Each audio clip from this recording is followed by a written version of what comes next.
Уважаемые друзья, тема моего выступления – Friends, ситуация на Донбассе. the subject of this address is the situation in Donbass and the course of the special military operation to liberate it from the neo-Nazi regime, which seized power in Ukraine in 2014 as the result of an armed state coup.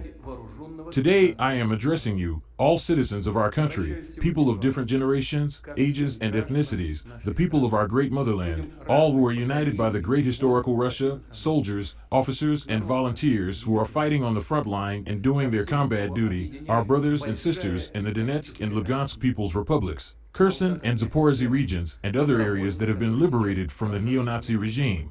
Находятся на боевом посту. К нашим братьям и сестрам, жителям Донецкой и Луганской народных республик, Херсонской и Запорожской областей, других освобожденных от неонацистского режима районов. Речь пойдет о необходимых, неотложных шагах. The issue concerns the necessary, imperative measures to protect the sovereignty, security, and territorial integrity of Russia and support the desire and will of our compatriots to choose their future independently, and the aggressive policy of some Western elites, who are doing their utmost to preserve their domination and with this aim in view are trying to block and suppress any sovereign and independent development centers in order to continue to aggressively force their will and pseudo-values on other countries and nations. Чтобы и дальше грубо навязывать другим странам и народам свою волю, насаждать свои псевдоценности. Цель этого Запада – ослабить, разобщить и уничтожить в конечном итоге нашу страну.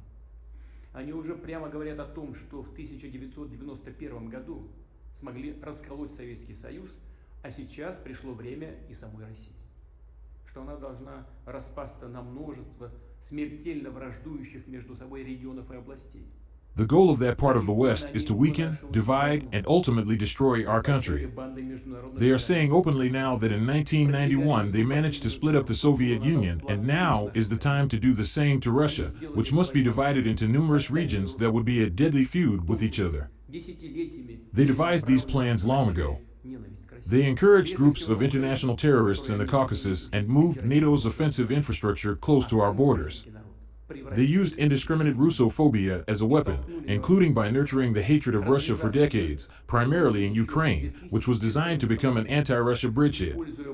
They turned the Ukrainian people into cannon fodder and pushed them into a war with Russia, which they unleashed back in 2014.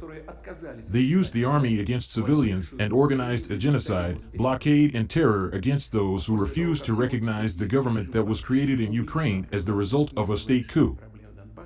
И более того, заявил о своих притязаниях на ядерное оружие, стало абсолютно ясно, что новое, очередное, как это уже было прежде дважды, крупномасштабное наступление на Донбасс неизбежно. А затем также неизбежно последовала бы и атака на российский Крым, на Россию. В этой связи решение об упреждающей военной операции было абсолютно необходимым и единственно возможным.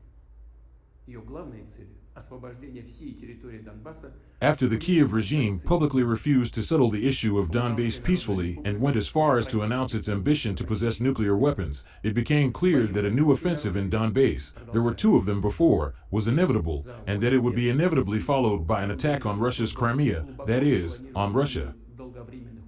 In this connection, the decision to start a preemptive military operation was necessary and the only option. The main goal of this operation, which is to liberate the whole of Donbass, remains unaltered.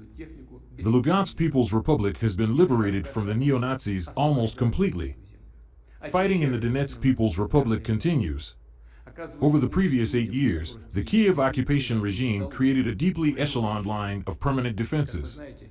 A head-on attack against them would have led to heavy losses, which is why our units, as well as the forces of the Donbass republics, are acting competently and systematically, using military equipment and saving lives, moving step by step to liberate Donbass, purge cities and towns of the neo-Nazis, and help the people whom the Kiev regime turned into hostages and human shields. В связи с этим правительству, Министерству обороны, мною уже были даны поручения в полном объеме и в кратчайший срок определить правовой статус добровольцев, а также бойцов подразделений Донецкой и Луганской народных республик. Он должен быть таким же, как и у кадровых военнослужащих российской армии, включая материальное, медицинское обеспечение, социальные гарантии. As you know, professional military personnel serving under contract are taking part in the special military operation. Fighting side by side with them are volunteer units, people of different ethnicities, professions, and ages who are real patriots. They answered the call of their hearts to rise up in defense of Russia and Donbass. In this connection, I have already issued instructions for the government and the Defense Ministry to determine the legal status of volunteers and personnel of the military units of the Donetsk and Lugansk People's Republics. It must be the same as the status of military professionals of the Russian army, including material, medical, and social benefits. Special attention must be given to organizing the supply of military and other equipment for volunteer units and Donbass People's militia. While acting to attain the main goals of defending Donbass in accordance with the plans and decisions of the Defense Ministry and the General Staff, our troops have liberated considerable areas in the Kherson and Zaporozhye regions and a number of other areas. This has created a protracted line of contact that is over 1,000 kilometers long. This is what I would like to make public for the first time today. After the start of the special military operation, in particular after the Istanbul talks, Kiev representatives voiced quite a positive response to our proposals. These proposals concerned above all ensuring Russia's security and interests. But a peaceful settlement obviously did not suit the West, which is why, after certain compromises were coordinated, Kiev was actually ordered to wreck all these agreements. More weapons were pumped into Ukraine. The Kiev regime brought into play new groups of foreign mercenaries and nationalists, military units trained according to NATO standards and receiving orders from Western advisors.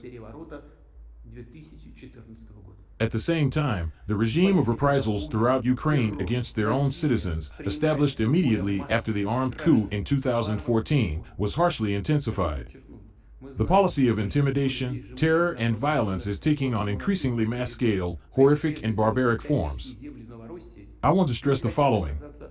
We know that the majority of people living in the territories liberated from the neo-Nazis, and these are primarily the historical lands of Novorossiya, do not want to live under the yoke of the neo-Nazi regime. People in the Zaporozhye and Kherson regions, and Lugansk and Donetsk saw and are seeing now the atrocities perpetrated by the neo-Nazis in the Ukrainian-occupied areas of the Kharkov region. The descendants of Banderites and members of Nazi punitive expeditions are killing, torturing, and imprisoning people. They are settling scores, beating up, and committing outrages on peaceful civilians. Многие из них вынуждены были стать беженцами, покинуть родной дом. А те, кто остался, это порядка 5 миллионов человек, сегодня подвергаются постоянным артиллерийским и ракетным обстрелам со стороны неонацистских боевиков. There were over 7.5 million people living in the Donetsk and Lugansk People's Republics and in the Zaporozhye and Kherson regions before the outbreak of hostilities. Many of them were forced to become refugees and leave their homes. Those who have stayed, they number about 5 million, are now exposed to artillery and missile attacks launched by the neo-Nazi militants, who fire at hospitals and schools and stage terrorist attacks against peaceful civilians. We have no moral right to let our kin and kith be torn to pieces by butchers. We cannot but respond to their sincere striving to decide their destiny on their own.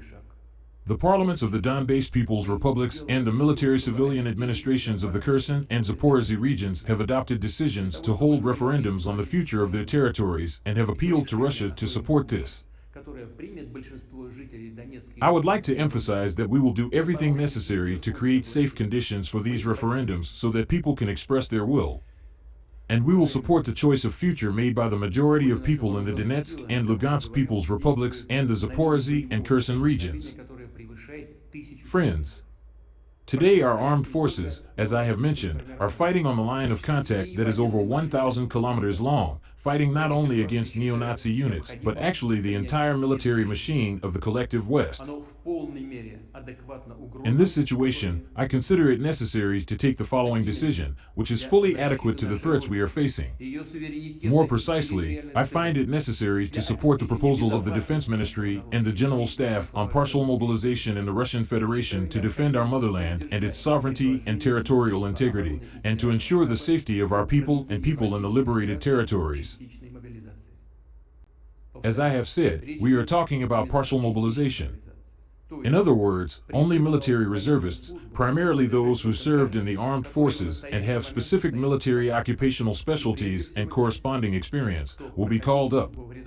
Before being sent to their units, those called up for active duty will undergo mandatory additional military training based on the experience of the special military operation. I have already signed executive order on partial mobilization. In accordance with legislation, the houses of the Federal Assembly, the Federation Council, and the State Duma will be officially notified about this in writing today. The mobilization will begin today, September 21st. I am instructing the heads of the regions to provide the necessary assistance to the work of military recruitment offices. I would like to point out that the citizens of Russia called up in accordance with the mobilization order will have the status, payments, and all social benefits of military personnel serving under contract. Особо подчеркну, что граждане России, призванные на военную службу по мобилизации, получат статус выплаты и все социальные гарантии военнослужащих, проходящих военную службу по контракту. Добавлю, что указ о частичной мобилизации также предусматривает дополнительные меры по выполнению государственного оборонного заказа. На руководителях предприятий ОПК. Additionally, the executive order on partial mobilization also stipulates additional measures for the fulfillment of the state defense order. The heads of defense industry enterprises will be directly responsible for attaining the goals of increasing the production of weapons and military equipment and using additional production facilities for this purpose. At the same time, the government must address without any delay all aspects of material, resource, and financial support for our defense enterprises. Friends, the West has gone too far in its aggressive anti-Russia policy, making endless threats to our country and people. Some irresponsible Western politicians are doing more than just speak about their plans to organize the delivery of long-range offensive weapons to Ukraine, which could be used to deliver strikes at Crimea and other Russian regions. Such terrorist attacks, including with the use of Western weapons, are being delivered at border areas in the Belgorod and Kursk regions. NATO is conducting reconnaissance through Russia's southern regions in real time and with the use of modern systems, aircraft, vessels, satellites, and strategic drones. В Вашингтоне, Лондоне, Брюсселе прямо подталкивают Киев к переносу военных действий на нашу территорию. Уже не таясь, говорят о том, что Россия должна быть всеми средствами разгромлена на поле боя, с последующим лишением политического, экономического, культурного. Washington, London, and Brussels are openly encouraging Kiev to move the hostilities to our territory. They openly say that Russia must be defeated on the battlefield by any means, and subsequently deprived of political, economic, cultural, and any other sovereignty and ransacked. They have even resorted to the nuclear blackmail. I am referring not only to the Western-encouraged shelling of the Zaporizhzhia nuclear power plant, which poses a threat of a nuclear disaster, but also to the statements made by some high-ranking representatives of the leading NATO countries on the possibility and admissibility of using weapons of mass destruction, nuclear weapons, against Russia. Наша страна также располагает различными средствами поражения, а по отдельным компонентам и более современными, чем у стран НАТО. И при угрозе территориальной целостности нашей страны, для защиты России и нашего народа, мы безусловно... I would like to remind those who make such statements regarding Russia that our country has different types of weapons as well, and some of them are more modern than the weapons NATO countries have.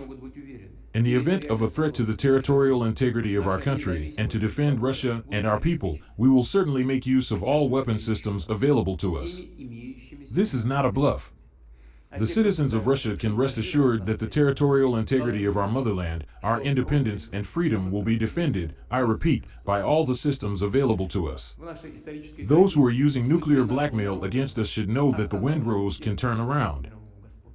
It is our historical tradition and the destiny of our nation to stop those who are keen on global domination and threaten to split up and enslave our motherland. Rest assured that we will do it this time as well. I believe in your support.